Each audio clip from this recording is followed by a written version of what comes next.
Okay, let's actually talk about that. What are like your top book recommendations? My favorite book ever is called Being Happy by Andrew Matthews. And he's an Australian author. And funny enough, I've read it so many times that I kind of started looking into the author and like the lore behind the book. It's really just about how to create positive habits in your life, how to do the things that you don't want to do in your life, and how to view life.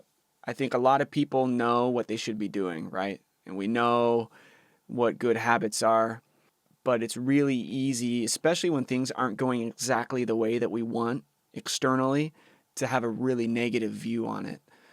And as far as how I feel about how my life's going, this book just changed my whole world. So much so that I actually hit up the author of the book. I was like, hey, I listen to a ton of audiobooks. I'd love to record Being Happy. I noticed it's not on audiobook. And this was on the back of his book in like 1980 that he wrote. He had like a way to get a hold of him. So I reached out to that address and he actually sent me an email. Crazy. So he agreed to work with me to get the audiobook done. So his name's Andrew Matthews and the book's called Being Happy. And it seems simplistic, like he draws cartoons in it. It's like the pages are short, it's really matter of fact, it's really to the point, but he kind of uses humor to conquer the whole no BS version of, this is really how you should view your life. And this is really how to, these are some of the habits that are going to change everything for you. So he's helped millions of people. He's relatively famous in Australia. Yeah, that's incredible that you just reached out to the address on I the know, book. Right? Because this is like I have it pulled up. It's like 2.5 million copies sold. Like that's not a small amount of copies. Yeah, no, he just emailed me and I was like, yes, I'll do it. I swear I won't kill you. He's like, all right. And he got back to me. He's like, he's recording a new book right now, but after that, we're going to get started and I'm just going to take a bunch of gear over to Queensland Nice. or Queenswood, Australia. So you can make a whole trip out of it. That's cool.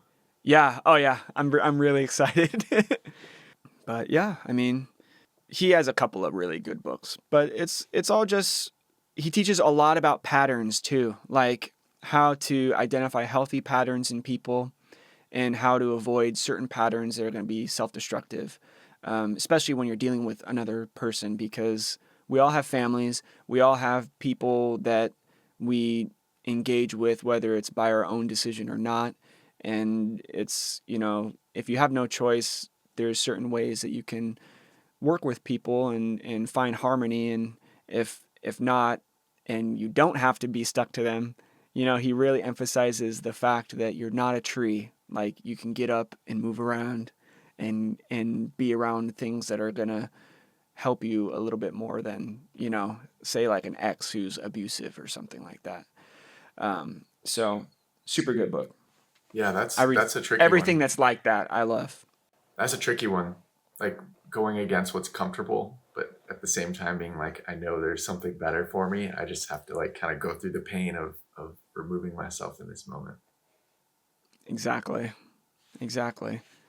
I had someone on the podcast who wrote a book about set up your environment so that success is the easy route. Like, so that success just happens naturally, because a lot of the times like failure happens because we have environmental cues that kind of keep us down.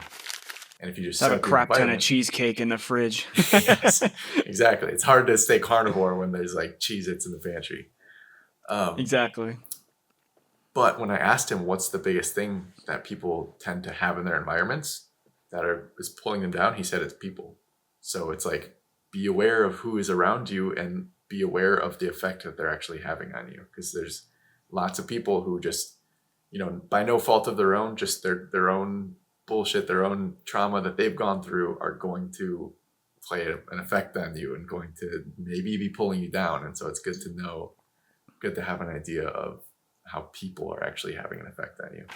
Oh yeah. I mean, I'm sure every Instagram short you've ever seen about those, the Cobra University and those big guys. They talk a lot about one of the most important decisions that you'll ever make in your life is the woman you marry.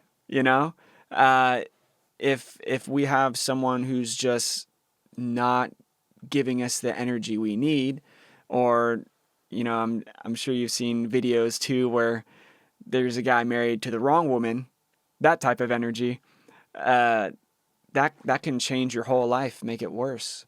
So, I have a really strong feeling though about who you are is kind of who you've earned. So typically if I look around and I'm not surrounded by the ideal specimens of people that I aspire to be like, it's probably because I'm vibrating at like a lower energy or a lower frequency. So it's time for me to change the patterns that I'm doing so I can start coming into contact with people that are resonating at a higher frequency. And it's usually pretty quick that starts happening. So it's a cool universe we have. We're able to kind of change our circumstances pretty quickly once we get uncomfortable enough.